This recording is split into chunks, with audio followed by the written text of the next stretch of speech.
Command your day. Zishinde vivu na chovu za usingizi. Umeumbwa na ushindi. Umeumbwa na uwezo ndani yako. Tamkia asubuhi yako imekuwa. Bwana Yesu asifiwe na kusalimu katika jina la Yesu. Ni asubuhi tena ambayo imempendeza Mungu, na Mungu ametuleta pamoja kwa kupitia muda huu, kwa kupitia kipindi hiki cha Isemeshe Asubuhi Yako.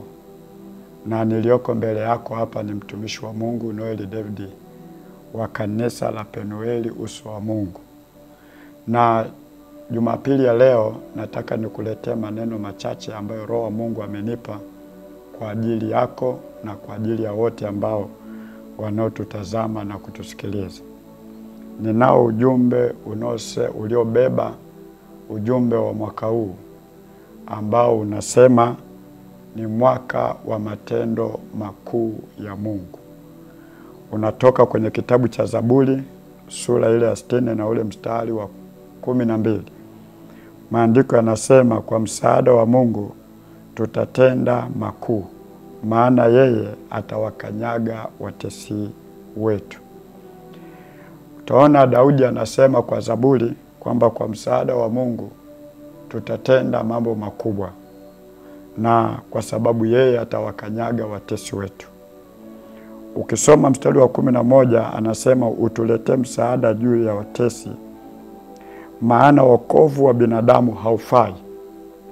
Utuletee msaada juu ya watesi, maana msaada wa mwanadamu haufai. Kwa hiyo nataka nikuambie kwamba mwaka huu 2025 ni mwaka wa kuzitegemea nguvu za Mungu. Ni mwaka wa kumtegemea Mungu kwa 100%.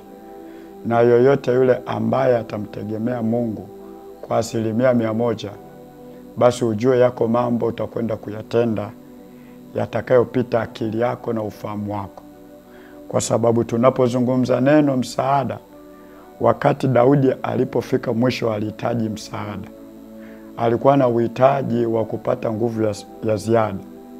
Na ndipo anasema au analiinua tena jeshi na kuliambia kwamba kwa msaada wa Mungu.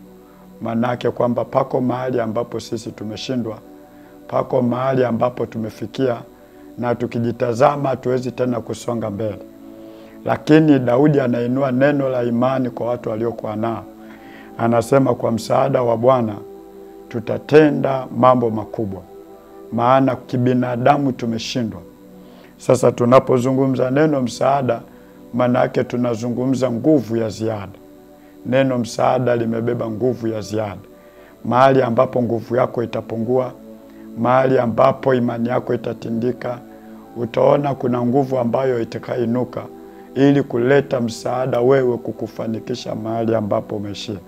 Ndio maana sisi wana wa Penueli Uso wa Mungu, mwaka huu tumeuita ni mwaka wa matendo makuu ya Mungu. Hatutatenda kwa uwezo wetu, hatutatenda kwa nguvu zetu, maana tulijitahidi kwa mwaka jana tukashindwa kwa nguvu zetu na kwa uwezo wetu.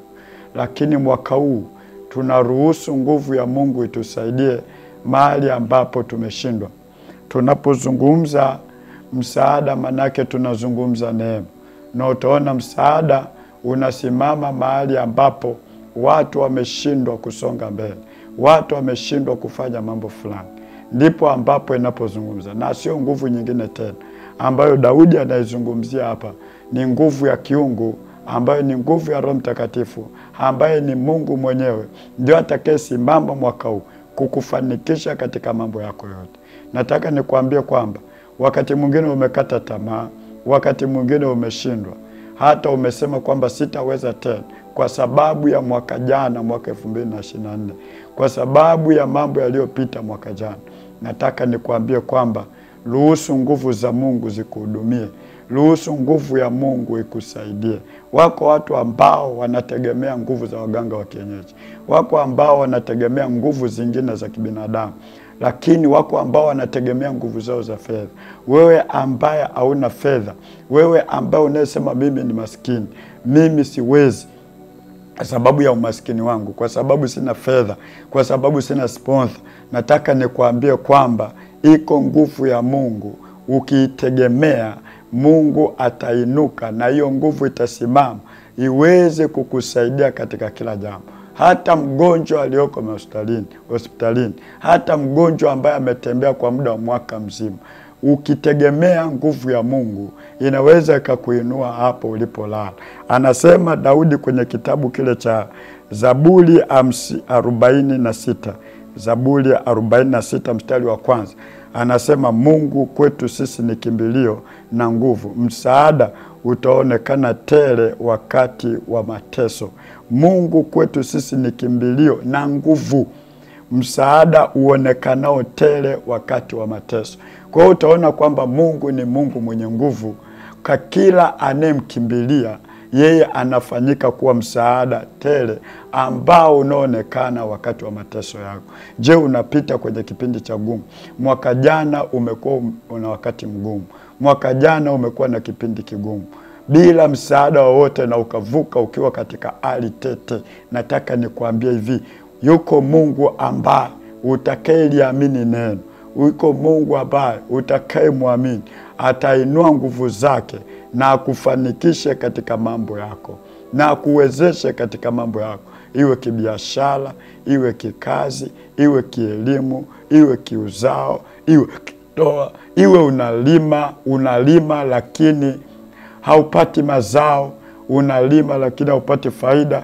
Nataka nikuambie kwamba iko nguvu ya Mungu. Utaitegemea, utaenda kuona mavuno ya tofauti ndani ya mwaka huu.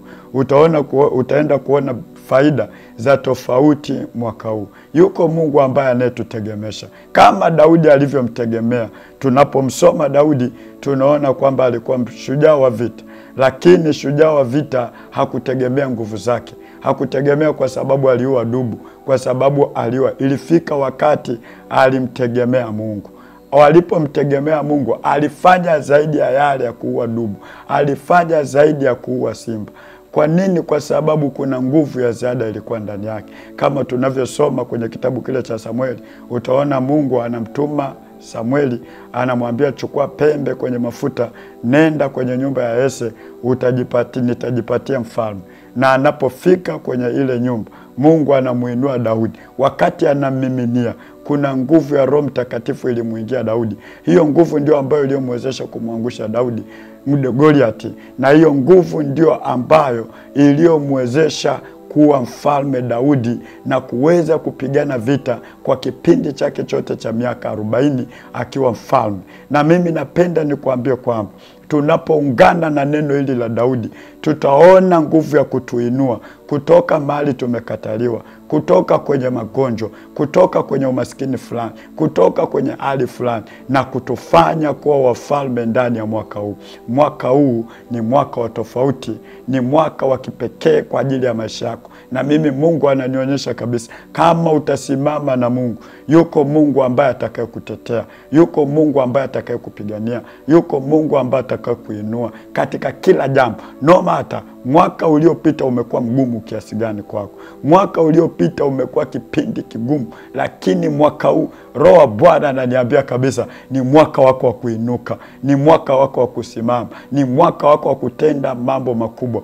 Utashangaa kwenye mikono yako. Nataka nikwambie utashika fedha zisizoshikika. Nataka nikwambie waliokuona mgonjwa mwaka jana, mwaka huu watakuona mzima. Waliokuona maskini mwaka jana, mwaka huu watakuona wewe ni tajiri. Waliokukataa mwaka jana, mwaka huu wote Mungu atakwenda kuwafanya kuwa marafiki zako, kwa sababu huko mkono wa Mungu ulioinuka mwaka huu. Mwaka huu hatutatembea kwa namna nyingine yoyote, wala tutatembea kwa kupitia nguvu ya Mungu. Nguvu ya Mungu ndio inayoweza kumfanikisha mtu na wala singi vinginevyo. Nataka nikwambie hivi, kila mwanadamu aliyoko chini ya jua hili na aliyoko hai anaishi kwa imani, na anaishi kwa imani kwa kupitia nguvu ya Mungu. Sasa nguvu ya Mungu inaweza ikatenda zaidi ya hapo ulipo. Wewe ni mzima, lakini ni maskini. Kwa hiyo inaweza ikatenda zaidi hapo katika uzima wako. Kuna vitu ambavyo vinaweza vikatendeka ndani kwa kupitia huo uhai na uzima wako. Nataka nikwambie uiruhusu mwaka huu.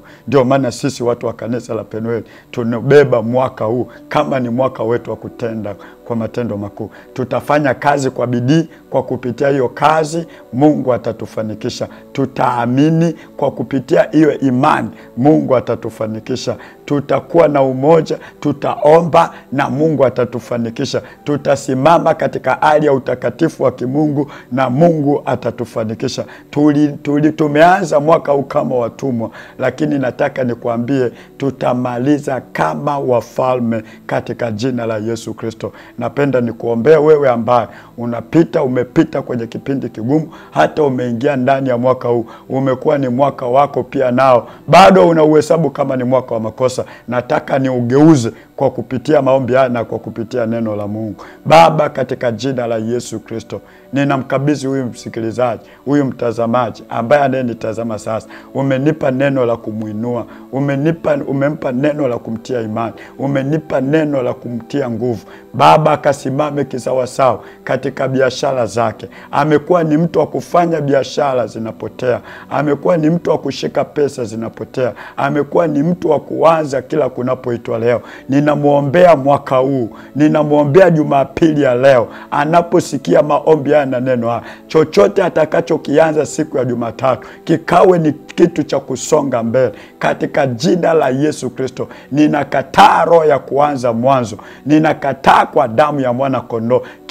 Pindi atakapoanza ndani ya wiki hii, pindi atakapoanza kuanzia kesho, anapomaliza tu kusikia, atakapochukua imani ya kuanza jambo lolote, Mungu ukawe pamoja naye, Mungu ukamsaidie. Akiwa ni mgonjwa, Mungu muinue kitandani katika jina la Yesu Kristo aliye hai. Akiwa ni mgonjwa, ndugu yake ni mgonjwa, yeye anayenisikiliza huyu, atakapochukua imani ya kumwombea ndugu yake, ya kusimama kwa habari ya ndugu yake, Mungu wa majeshi ya Bwana ukamponye huyo mgonjwa wake katika jina la Yesu Kristo. Ukamfanikishe katika biashara yake, ukamfanikishe katika kazi yake, ukamfanikishe katika kila mahangaiko yake ya utafakari. Amekuwa akihangaika lakini anapoteza. Bwana Yesu ukamkumbuke katika jina la Yesu Kristo. Maandiko yanasema kwamba tafuteni nanyi mtapata, bisheni nanyi mtafungulia. Kila atakapokwenda kubisha, kila atakapokwenda kutafuta,